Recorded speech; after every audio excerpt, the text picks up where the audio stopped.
The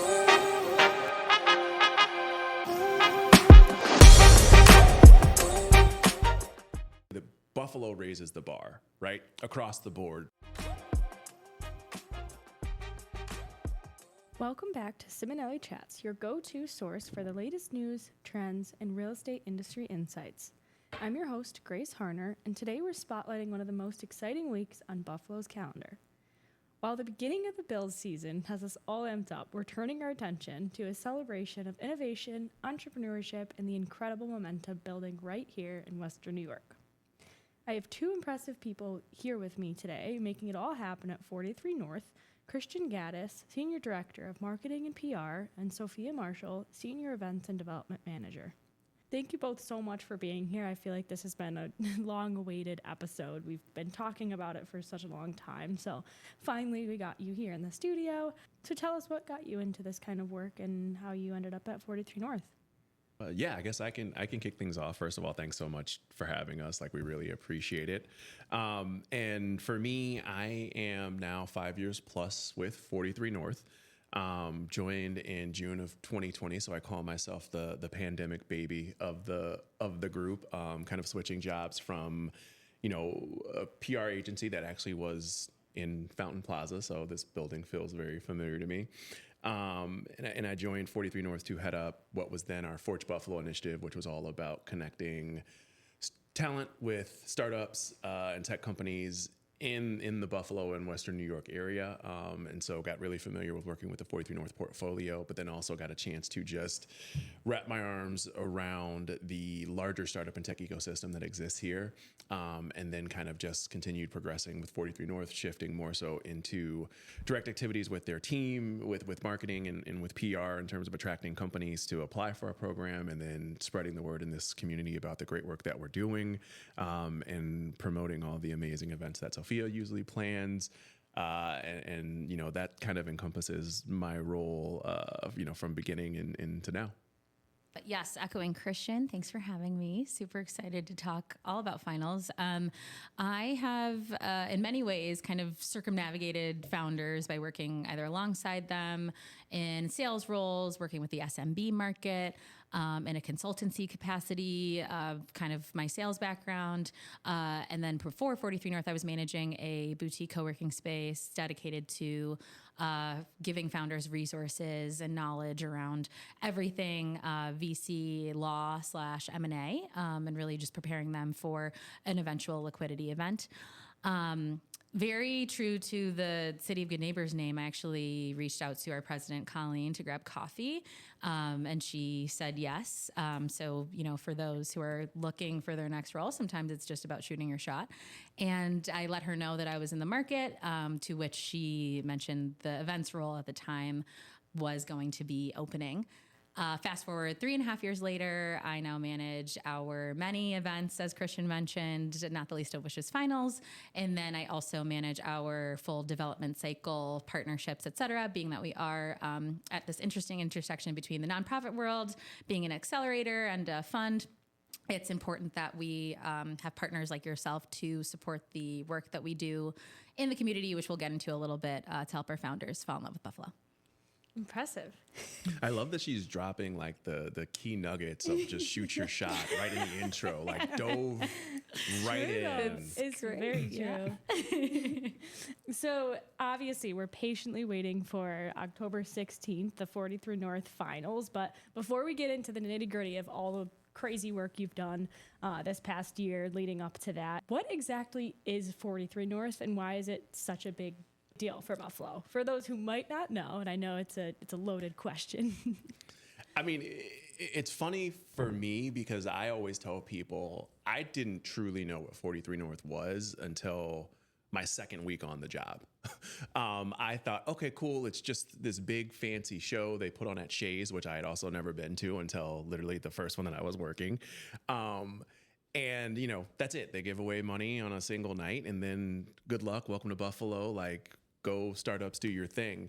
And I come in and I quickly see that we have this portfolio. We have this amazing office space. We have these companies where once they land in Buffalo, it's not just us giving the $1 million investment and then sending them on their way, right? It's us giving them a place to work, providing them with support, and everything that they need to kind of scale and grow. And this is everything from marketing support to PR to if they want to host a conference in Buffalo or at other locations. Sophia's telling them the events and the vendors to work with in all of those things. As they have news that comes up, we're helping them with PR, whether it's, the great news of a raise or the bad news of maybe something going wrong. And so it's really, phenomenal. And I understand that I've kind of just dove a little bit into the weeds without giving the high level overview of 43 North. But I think, people just see the investment and they don't see kind of the other 364 days of the year where we're helping these companies really to grow and building a network of even them, of people that they can trust. Because as a founder, you don't know what you don't know, and what got you to one point isn't necessarily what's going to get you to the next. And so you need those critical pieces of support to kind of be able to move on and to grow. And even more importantly, right, we have an investor network that we connect them with during, throughout the life of the company. So it's not just this year that you're required to be in Buffalo. And knowing that we're not going to be the last money in on this investment, and that we're going to need to connect them with others is kind of another critical piece of what we do. That I don't think I said anything of what we at 43 North is in terms of, right, being a startup accelerator that invests $5 million annually into seed stage startups, right? And we do this in exchange for 5% equity and based on the condition that they relocate to Buffalo for the calendar year. So that's kind of the big picture setup to the in-depth answer. I kind of Tarantino'd that and started with the ending and then rewound you back to the start. I love it. I'm also still learning. My introduction was actually, one of my college professors was a judge. And so she encouraged everyone for extra credit to go to the finals. So I went and I was like, wow, what is this? Like, I want to be part of this. And now it came full circle because, of course, Seminole works so closely with you guys. But Sophia, do you have anything to add in terms of where the events kind of weave into that? Yeah. So, finals week is really, and these are not my words, an after party attendee said, wow, this is kind of like the startup Oscars. And I was like, oh, I never really thought about it like that. But in a sense it is, because lots of folks don't know it is truly a week-long effort that rolls up to the show at Shea's.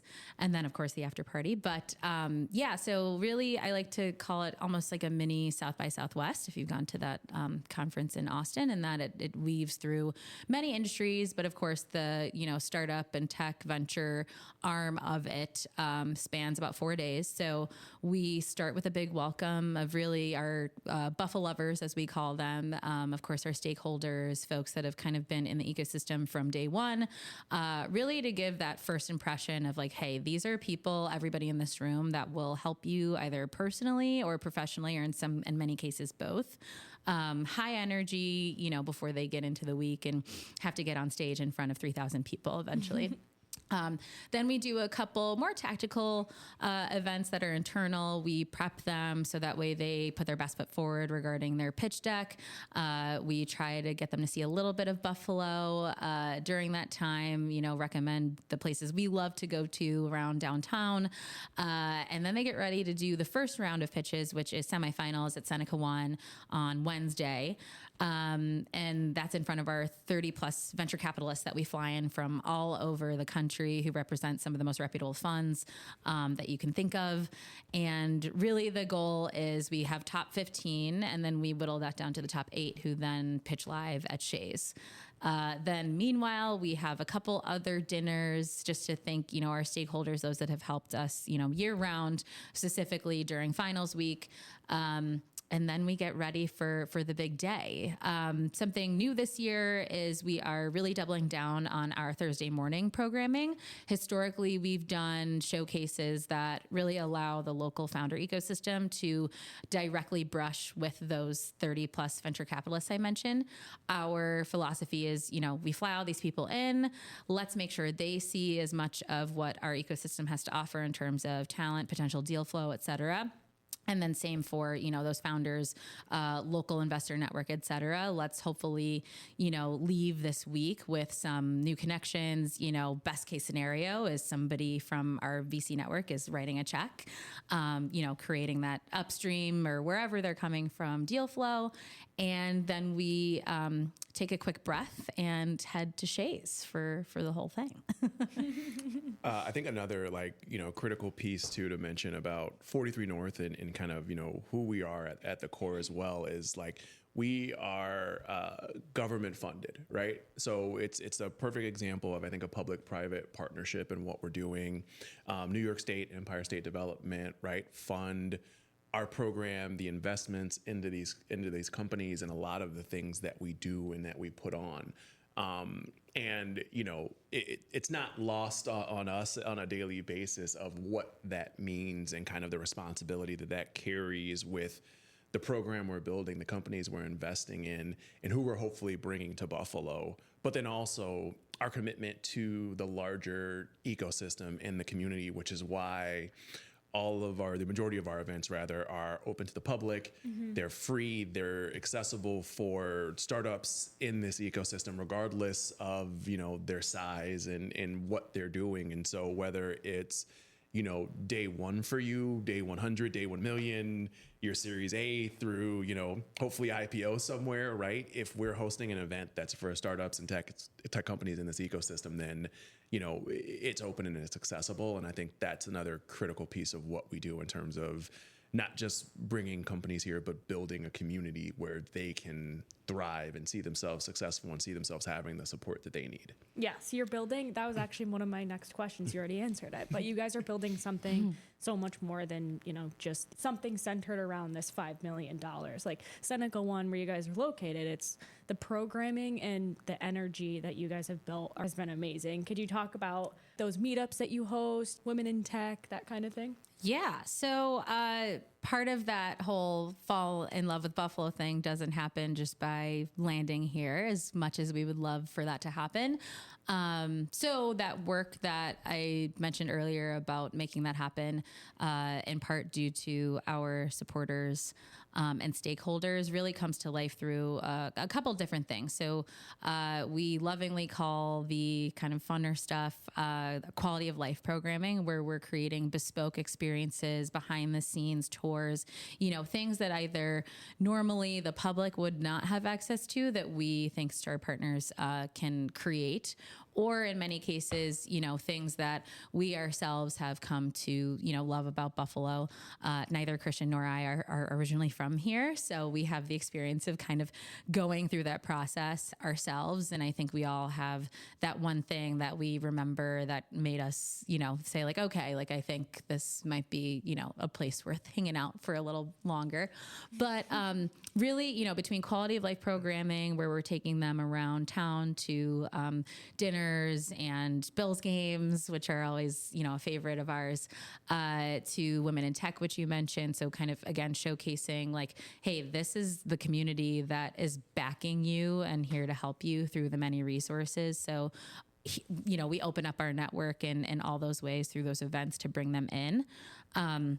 The goal is that, come December, these founders that have spent a year through our accelerator program go okay, I see the value in planting roots here, whether that's, commercial real estate by way of a fulfillment plant if you're a CPG company, or, just, buying a house here eventually, things like that.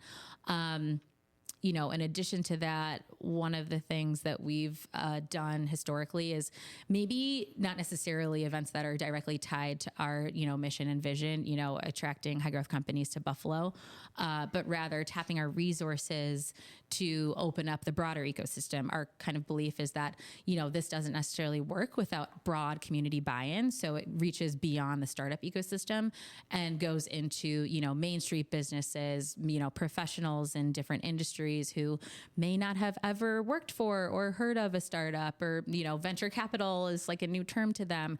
But the hopeful event is that they end up at finals and are okay, this is, I remember attending an event at the community earlier this year, and now I'm seeing their work, in real time.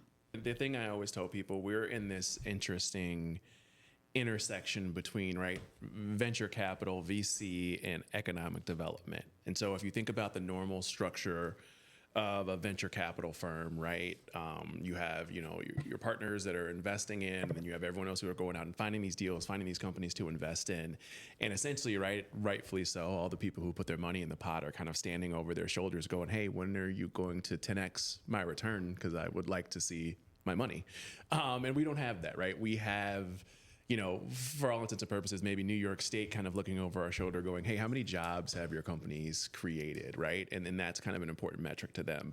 So we don't have to necessarily play by the same rules that a traditional venture capitalist firm would play by, right? And especially when you look at them, they're just looking at how can I get the most amount of money back from this investment, whereas we're looking at what is the best company, what's the best fit for Buffalo? Do you have something that makes sense for you to relocate here, right? If if you're do stuff for Hollywood movies, then like moving to Buffalo is a terrible idea for you, right? You're going to be too far away from your customer base. And so, that's one of the first things we look at, right? Is how do you fit in Buffalo? Is there something that we can help you with? Knowing we have a great manufacturing history, knowing, the type of businesses, the type of talent that we have here that we can help you scale and grow quickly. The other things we look for are, have you been through another accelerator program? Have you raised any outside capital outside of even like friends and family? Do you have full-time founding team and then maybe 2 to 5 employees? That makes sense for you to kind of, right, be able to bring here, relocate here, and those type of things, right? Those are kind of the key indicators for success for us. But then it's also not necessarily something where it's like you have to check every box, right? You may check 2, you may check 1, you may check, whatever those things are. And then once you go through the process and we kind of, go through the scoring and the judging and the deliberation through all the industry experts that we put you through, then we're able to see, okay, these are the ones that make the most sense. And these are the ones that we want to move on to the next round because the business is strong and because there's something here that we can provide or that we can do to help them scale and grow, versus, just kind of being like, okay, this is going to be the one that makes the most money, but they're never going to be good in Buffalo, or they may not stay in Buffalo because, that's not where the fit works, or that's not where it makes sense. Yeah, absolutely. How long is that process from start to finish? Oh, that's a fun one. It feels truthfully, right, we've shortened it down. And so what I can say is, right, we started with this year we had over 870 applicants. We usually see somewhere in that 800 to 1,000 range. And then, right, we have certain requirements through New York State with things that we just can't invest in, again, because it's taxpayer dollars. And, obviously the state ultimately will set those parameters for us. And that list gets narrowed down typically to about a top 100 that then go into what we call the virtual pitch round. And so this is where, again, we tap into industry partners, experts, and VCs in our network who will sit in on virtual pitches and do some like scoring of the applications as well.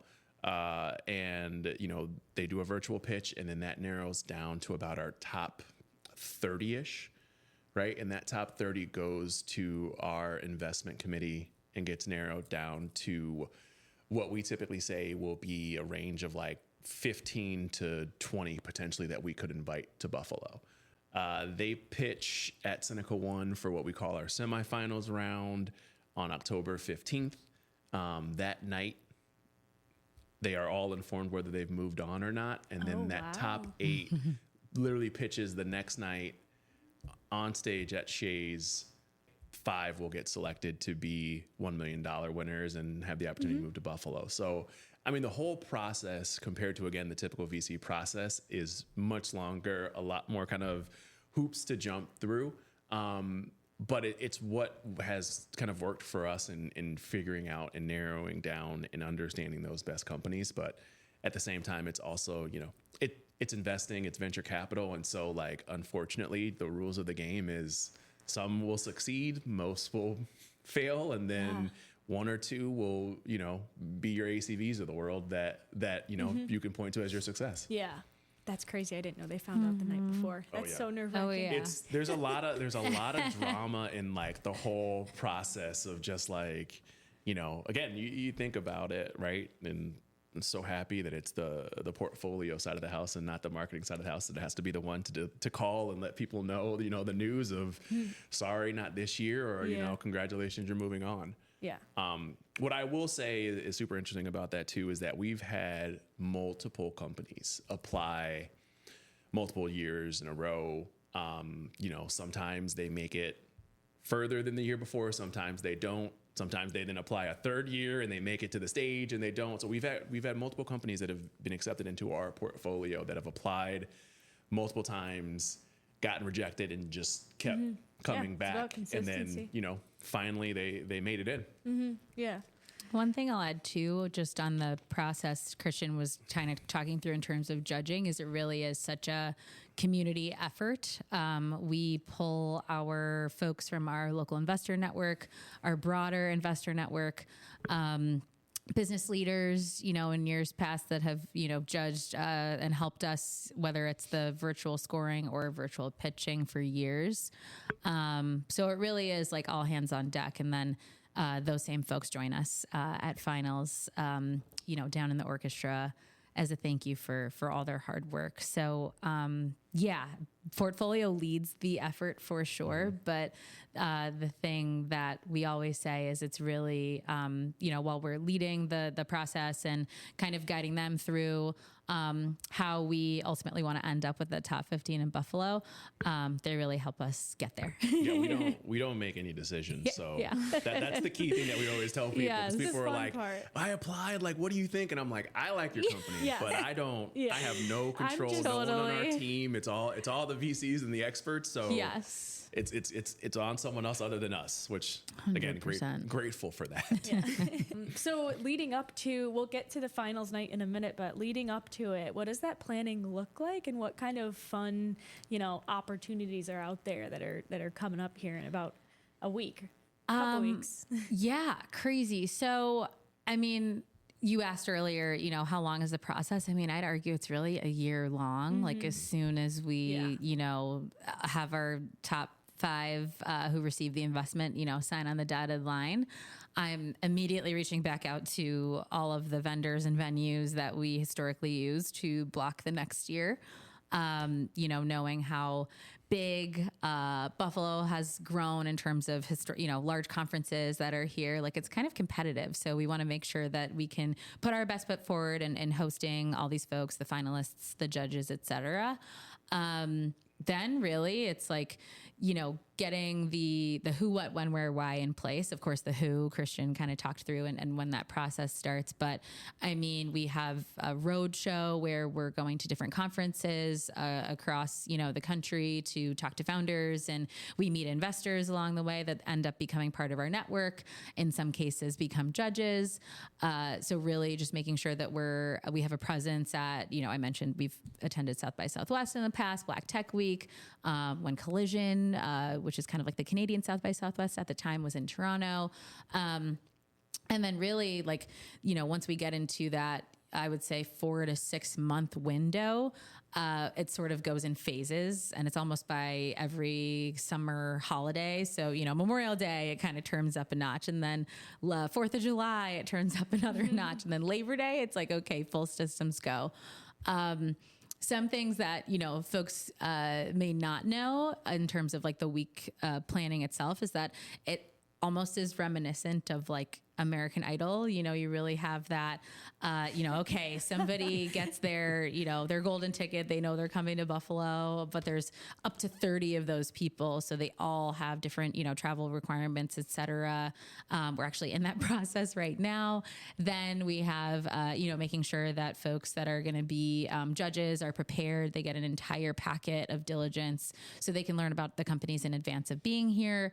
You have the prep relative related to the actual, venues themselves and how we're going to schlep about 60 people via bus here, there, everywhere. And then we try to incorporate a little bit of fun. So, this year we're looking forward to having our finalists actually tour Buffalo. We haven't done this, at least in my time here. So they'll get to see a little bit about, why we love Buffalo so much. Hopefully see some historical with a little bit of fun wrapped in before they have to pitch the next day. And then our semifinalist judges will have the opportunity to actually tour some of our companies that are headquartered downtown who have seen exponential growth, our top seeds, our ACV auctions, newest Cav that just opened their facility on Louisiana Street. So we try to level up every year. I think it's always, as soon as we do our postmortem, we're like, how can we make it better next year? And then that kind of starts the planning wheel. We're really trying to be intentional this year about inviting the community to host events during the week, whereas normally folks so kindly reach out to say, hey, when is finals so I can avoid the dates. We're like, no, like host during the week because we have, up to 30 founders. Many and most have never been to Buffalo. Same with our venture capitalists who do have limited free time to explore and attend events. So we really want to make sure that folks within the ecosystem are able to host events to showcase, all that they have to offer and therefore see everything that our ecosystem has to offer. So, Tuesday afternoon and Thursday afternoon, if you have an event that, correlates in some way with, startups, venture, entrepreneurship, et cetera, we would love to hear from you and promote your event. So that way those folks I mentioned can hopefully attend. Other than that, we have our semifinal round is public. So that occurs Wednesday morning, October 15th, 9:30 a.m. to about 2:30 p.m. We have a morning and an afternoon session so people can take a very quick lunch break. But we love seeing the community there. It really helps our finalists kind of keep the energy going. I will mention, afternoon specifically for those that have been waiting anxiously all day long to pitch. We really appreciate those that attend the afternoon session because it just helps them put their best foot forward. And that's at Seneca 1. That is at Seneca 1. In the auditorium. So we love to see that room packed and get them ready. Because I think the other thing that a lot of our founders that come through will say, I think they think we're just hyping them up when we're like, there will be 3,000 people at Shea's. Yes. And then inevitably, like, we go out for like the tech rehearsal on Thursday morning and they're like, you're telling me this place is going to be full. And we're like, there will not be an empty seat. And they're like, I don't believe you. And then sure enough, every year without fail during like that first week when people are moving in, they're like, there really was 3,000 people. Like I looked out during my pitch and there was not an empty seat. And so if we could pack the odd for a full day and just let them get a little taste of what that would be like at Shea's the following evening, that would help them out, I think, a little bit to get over some of that shock too. Yes, I totally agree. One thing I didn't mention, part of my role during finals is with the help of our amazing team at Shea's, coding all of the seats based on where our stakeholders, students who come in, and then of course the general public will sit. So those 3,019 seats, to be specific, are sorry, my count was low. So yes, and to Christian's point, we always look out and are amazed and in awe at just how packed it is. And then in addition to semifinals, I mentioned the community events on the Thursday morning of finals, also at Seneca 1, in various locations. Our local founder community and beyond, Western New York, will certainly should be on the lookout for our programming. We have some awesome workshops planned, tactical, actionable, with some rock stars who have done workshops for our own founders within the accelerator curriculum. And then as well as the local investor network, we'll have a fun forum that, we would love for them to attend along with our venture capitalists from all over the country. And then we, like I said, take a very quick breath and then hopefully see everybody at Shea's, as well as the after party, which is open to the public. So excited for that. Where might somebody find some more information on where to get tickets when they go live this week? Yeah, so tickets go live September 23rd. You can go to 43north.org to get all of the details on our events, what that week looks like, what's open to the public. Learn more about the companies when we announce them, which is also coming soon as well. And even, beyond that, right, we have a current kind of campaign activation running about that's in and around joining the charge. And for us, right, when we were kind of developing this and building this and the things we wanted to highlight, it's exactly what Sophia talked about. Every year, even though we've kind of come to expect it because it is who Buffalo is, when we look out at that packed house at Shea's, like, we're always in awe. But we also understand that's the community that Buffalo is. Buffalo, we show up, right? And that's kind of how we've always been. And we're building this momentum and we're running forward and we're doing a lot of great things. And so for us, right, this Join the Charge campaign really centers around that and how, so many of us are doing and charging and building the momentum in this ecosystem that extends not just to startups, but to Main Street businesses and everything else in between. And so for us, it was always important, and it always is important to highlight those things. And so, same thing, right? If you go to 43north.org/join the charge, you can check out some of the individuals and the businesses and the locations that we're featuring that are talking about, and the perfect example is one of the first ones we did was for the Barklow building, which is obviously home to one of our startups, Cav. But then it's this amazing, work, live, play space with so many different things in it and so many other pieces that are revitalizing this, old part of what's revitalizing the old First Ward neighborhood. And so, it's important for us to highlight those things as well and showcase how people can join the charge and how they're doing it in their own way every day in this community. Because again, right, it's great to bring 5 new startups here, but if they're coming from San Francisco and New York and Austin and they're like, I don't have anywhere to go, or, I feel like I'm living in a cool apartment, or, getting my hair done or doing whatever these things are, to be able to have more spaces and more neighborhoods and communities for them. And resources like that. It's an amazing thing. And it's part of what we're doing in that economic development that we're hoping to kind of continue to scale and grow. Yeah, and we're super grateful and lucky to be able to, as a real estate corporation, help with that and have that, close partnership and get people into the right space that they need to be. So that's also been super fantastic. Obviously, I think in the grand scheme of everything we do, no matter what, finals is the crown jewel, right? It is the thing that people will leave talking about for years to come. I can't tell you the number of people that have said to me before, I attended finals and I saw this company pitch and I knew immediately, like, I wanted to work for them. I want to be involved with them. I have to figure out a way to just be a part of that, right? And for us, again, I think we kind of keyed it into the leading campaign of joining the charge. But at the end of the day, right, I think the key messaging and the key thing that centers around finals is really that Buffalo raises the bar, right, across the board as a community, for each other, as the city of good neighbors, for our companies and the people that we're bringing in. Sophia mentioned, right, neither of us are from here, and Buffalo is our chosen home. And that's not by accident. That's not by coincidence, right? The love, the appreciation, the support that I've received from this community, I don't think I could get anywhere else. Our companies and our founders say that too when they come here, because it's the same thing. They meet people during finals week who say, oh, I have an accountant that you should work with, or, check out, you got to connect with Kyle. He's going to get you into this great apartment and then find you maybe some office space afterwards, right? And then all of a sudden in January, these same people are like, hey, I know that, this is your welcome week for finals. Like, I'm calling you back because, I have that accountant that I want to connect you with on the other line. Is it okay if I patch you now? And, and so we don't just promise in this community, we follow through.